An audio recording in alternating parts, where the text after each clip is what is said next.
Welcome back to the Abundant Harvest Homestead. I'm Papa Pepper, and this is probably going to be the most welding I've done in my garden all year. In fact, I know it is.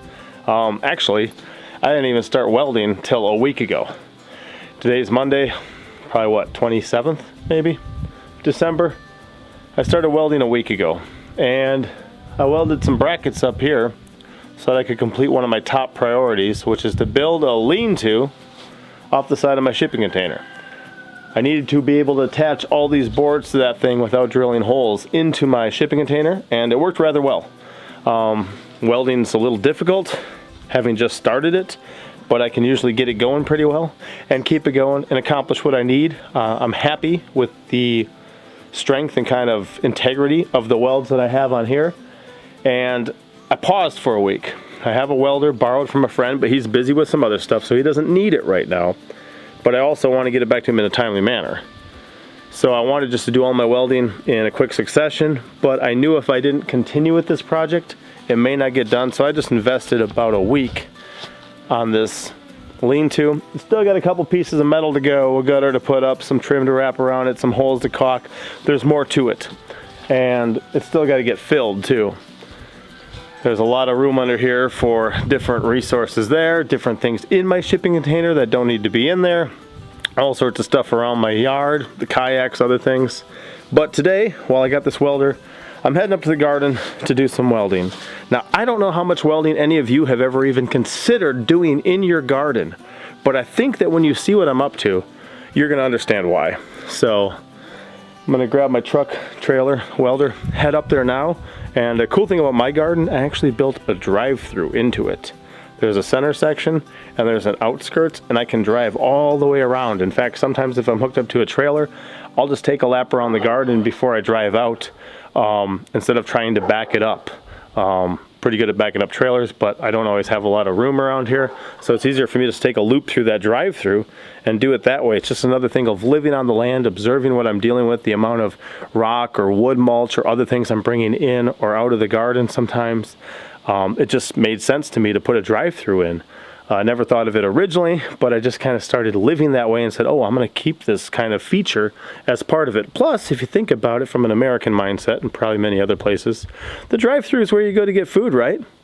So we can go to the drive-through of the garden. I'll see you up there in a second.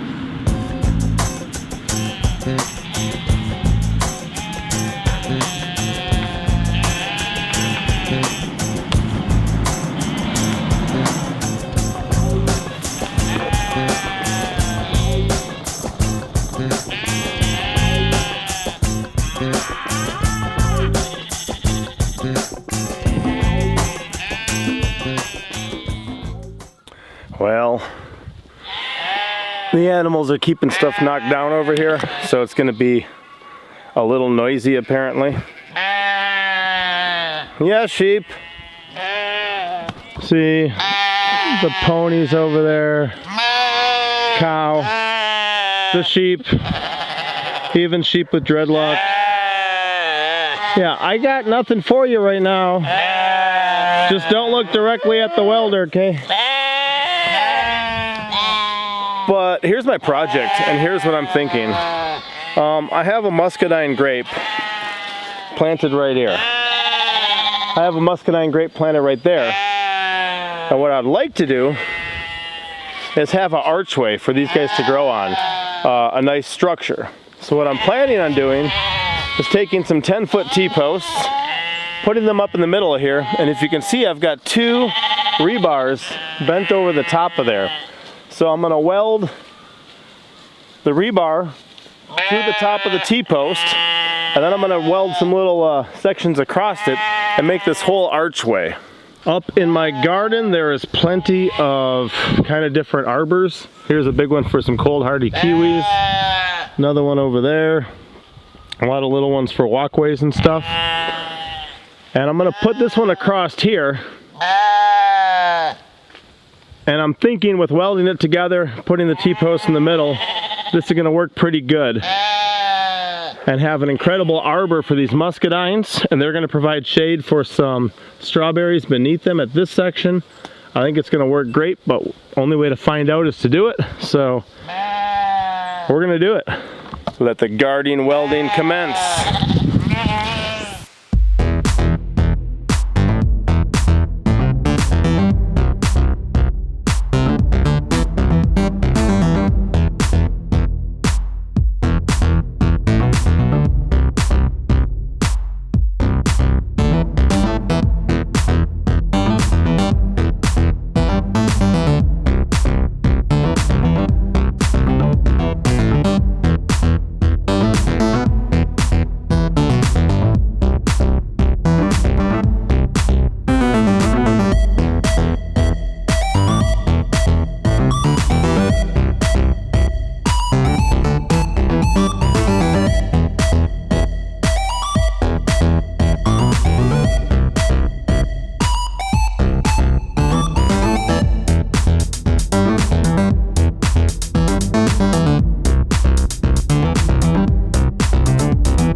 So it seems my mistake here, and I'll admit it, is using 3/8 inch rebar instead of 1/2 inch. That's going to cause an issue. It already is. I got the first one so hot it bent quite a bit. It's not the thickest. Those muscadines, sure, the vines are going to add some rigidity and support to the whole structure, but they're also going to weigh it down. And if this is too weak, it's just not going to work.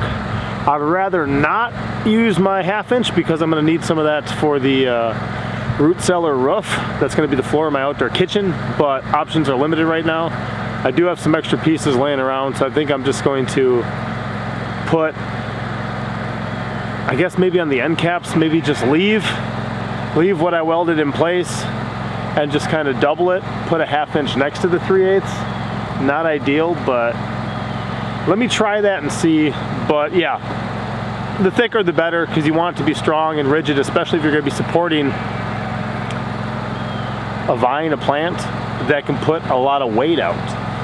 Grape clusters in themselves, you know, can weigh a couple pounds.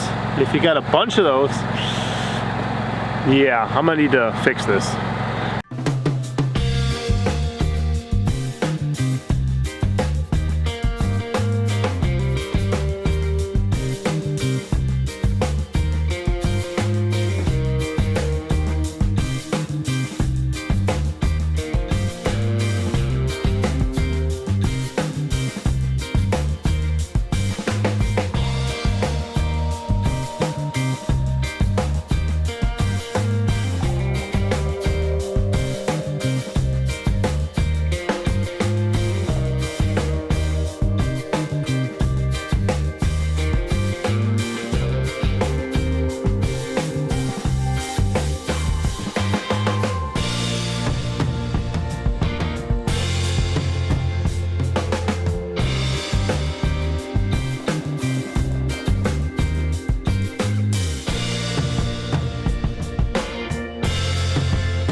So, last Monday was my first time welding, welded for a couple hours. Took me a minute to get the hang of it, learned a bit, progressed, got better. The next day, I welded for about 20 minutes, but that's all my welding experience until right now. So, I'm learning things. Not everything's going the best, but that's because I'm a novice. When I first welded that 3/8 inch rebar and it bent, I should have just scrapped it at that point. I should have said, okay, I'm switching to 1/2 inch and we're moving forward. But for some reason I didn't want to. Continued, you know, with it, and then I thought, oh man, this is not gonna work. But I've already gone this far, I'll just leave it in place, add the 1/2 inch. In adding the 1/2 inch, I've also made a couple mistakes. Check this out. If you look here, I'm bringing them together. Got a weld there, weld there, weld there. Looks real nice. And then here, it doesn't look so nice. Look at how far it gets apart. Why? Because I decided to weld it down there and over here. Wow, I was thinking of just cutting it, the little one, and bringing it in place, but I think I might use my grinder and just cut those two welds and then bring it across evenly. You can see the back one looks a lot more even. And all in all, I think it's gonna, you know, it's gonna work fine. It's just gonna cost me an extra, I don't know, 10, 15, 20 bucks because I added extra rebar to it that I didn't need. Yeah, I'm gonna cut those welds. I wasn't thinking of doing that. Oh, are you kidding me? Man, this lady brought me breakfast again. I'm gonna kill the generator, welder.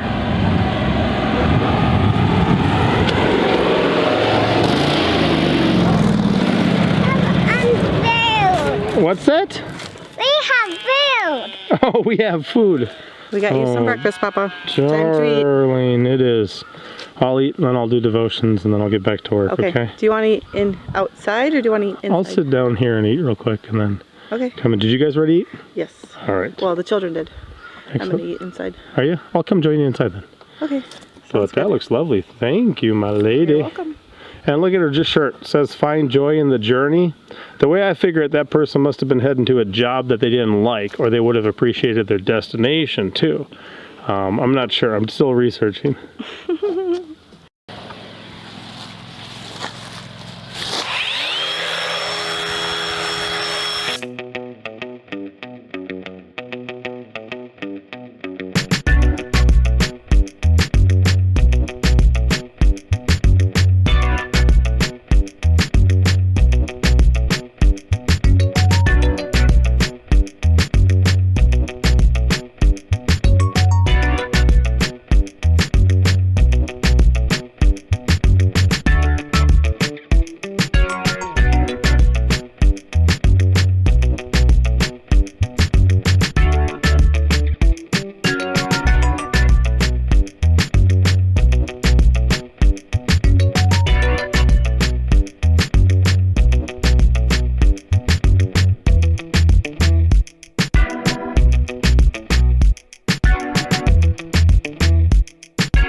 Wow, mask is off, or welding helmet, whatever you want to call it. Did a couple things here. Number one is that in all of its glory, there is not perfection. I could have measured everything and did whatever, but this is just kind of the skeleton. That'll come all over it. That'll come all over it. It'll mix it all up. You won't really be able to see it. It'll just be there. I did have a couple short ones I cut off, so I welded them together to make ones I could use. That was smart. It took me a minute, but then I was like, oh, wait a second. I have the power to join metal now. I'm like, oh, this is gonna work. And it did. It did. And then I also put that center one up just to kind of make it tough. For years now, I've had strawberries as a ground cover here with these muscadines beginning to grow and take root and start to develop. And one thing I found is that in this raised bed, And that raised bed where the muscadines are, the strawberries do really good. Where they're out here in the full sun, they don't. So this will give a shaded area to the whole thing, and I'm thinking as well just to turn it all into one big bed. I put this row back up the middle, this wire, because I like to grow peas or other things up that stuff, you know, still be able to plant some annuals in here, even though there's a lot of perennial stuff going on. And even the peas, they get up and going before the strawberries really do too much, and then they fizzle out by, you know, midsummer. I should have had some planted heading into winter. I didn't. And now kind of comes one of the fun parts. I'm going to take these twisted, mangled up, you know, sections here, and I'm going to start to train them up here. And I'm going to see how much I actually have that is already going to cover it. So that's going to be kind of fun for me.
All right, let's see the difference and see what this looks like. One cool thing, one of the ones from this side actually reaches the center. Well, two of them. Over here, we're up to the fourth one. All those guys, see that? And come spring, they'll just take it over. Kind of trimmed back and looking good. And I have been doing some layering, so when I get some long ones like this, I ran this back down into the soil, and look at how thin it is when it goes in. Look at how thick it is when it comes out. That's like 3/8 of an inch. That's like 1/4 inch. And what happened is it rooted under this rock. So now I can cut this off, dig that up, and I've got a new muscadine started right there. Just by layering, I did the same thing on this side. So here's where some are coming out, where I dove in. I got the same thing going on down there, but they're pruned back. They will definitely, I think, love this. I think they'll cover it. I'll obviously have some more work to do later in reorganizing the whole bed, but I like it. Let's get a look at this from another couple different angles.